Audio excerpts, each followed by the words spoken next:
Assalamualaikum warahmatullahi wabarakatuh. Selamat datang di channel Suro Bacol. Kali ini aku akan membawakan sebuah kisah horor tentang pesugihan tali pocong.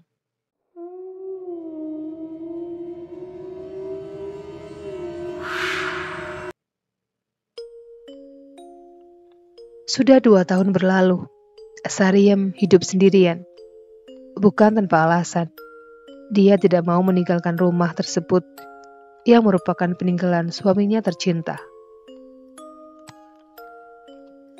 Selain itu, dia berjanji akan merawat suaminya yang dimakamkan tak jauh dari rumah tersebut sampai akhir hayat.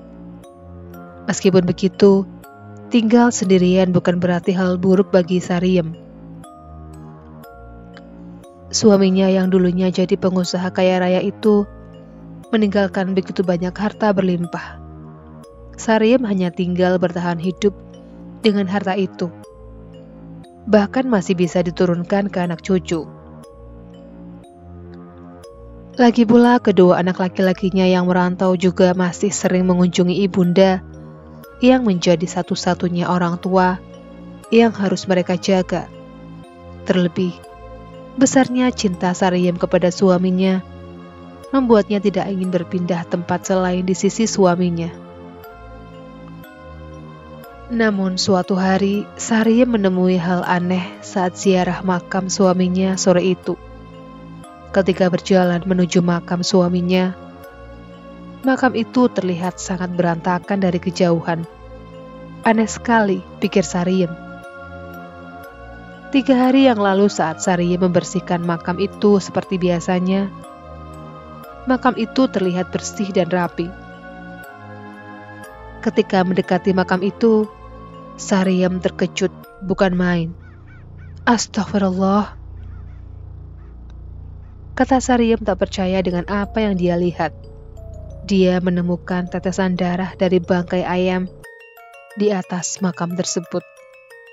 Sariem juga menemukan 2 lembar uang 5.000 dan 2.000 di samping bangkai ayam itu. Sariem tidak tahu pertanda apa ini. Dia kemudian memanggil penjaga makam untuk menanyakan mengapa ada barang mengerikan seperti itu di atas makam suaminya.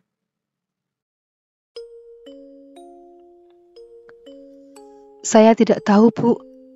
Saya baru datang ke makam ini juga, kata penjaga makam itu. Tapi biasanya hal begituan digunakan untuk mistis, Bu, imbuhnya.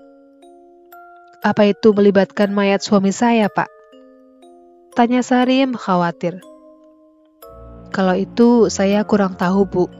Tapi biasanya ada yang diambil dari makam yang diberi barang begituan, kata penjaga makam itu.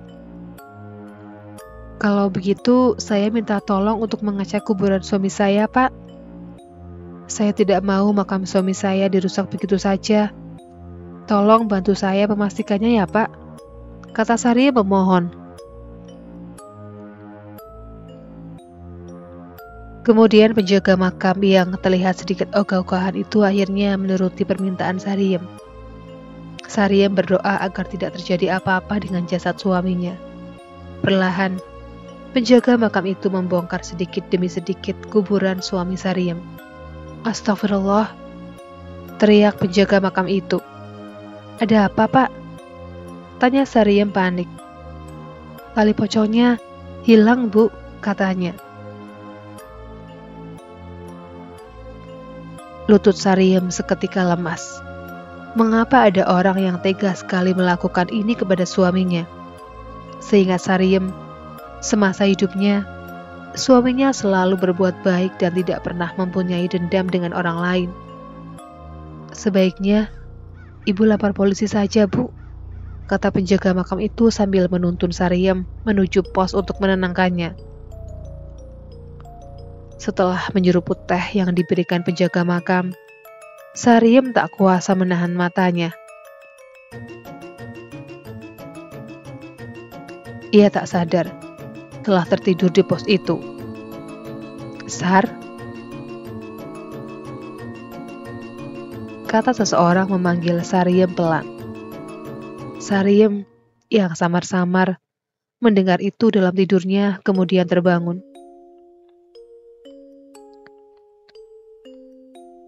Pos itu terlihat sangat sepi ketika malam hari. Tak ada tanda-tanda juga akan keberadaan penjaga makam itu di pos ini. Di mana dia? Di malam yang gelap dan penuh kabut itu, Sariem melihat sosok hitam yang berdiri tak jauh dari makam suaminya. Sariem langsung bergegas menuju makam suaminya.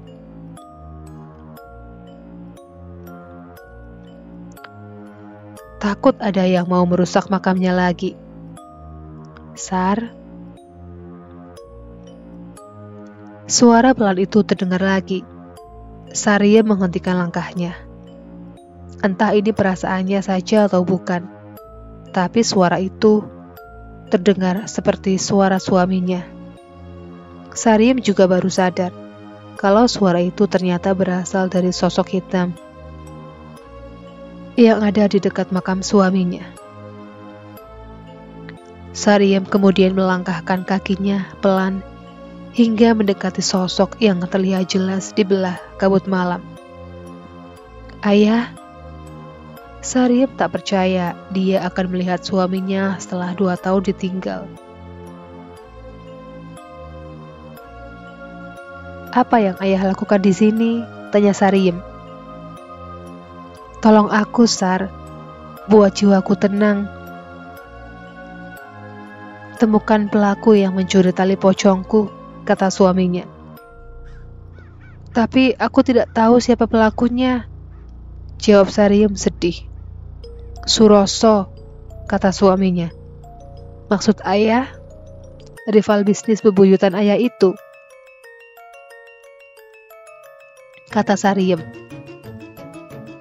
Benar, dia juga yang menyebabkan aku mati, karena dia menggunakan aku sebagai tumbal pesugihan yang dijalaninya.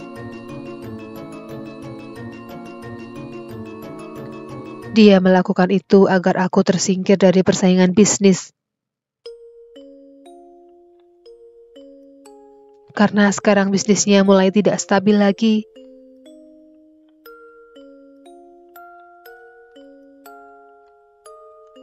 Dia mencuri tali pocongku yang sudah berusia 1000 hari untuk melakukan pesugihan lagi, kata suaminya. Perlahan sosok suaminya memudar. Sariem belum selesai melepas rasa rindu kepada suaminya. Dia berteriak memanggil namanya. Ayah, ayah, tunggu, teriak Sariem. Bu, ada apa?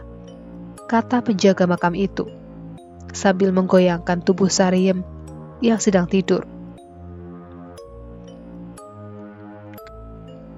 Setelah membuka matanya, Sariem bingung karena dia telah berada di pos itu lagi.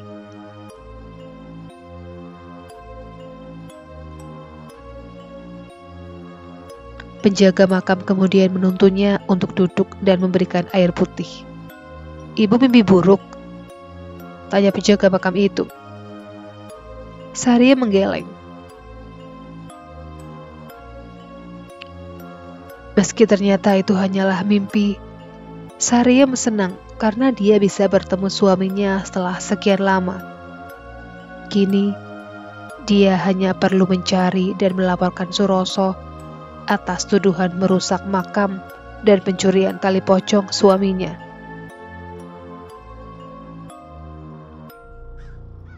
Sariem akan melakukan apapun untuk membuat jiwa suaminya tenang. Demikianlah pengalaman horor tentang pencurian tali pocong untuk melakukan pesugihan pocong. Sekian dulu video kali ini, jumpa lagi di video berikutnya. Assalamualaikum warahmatullahi wabarakatuh.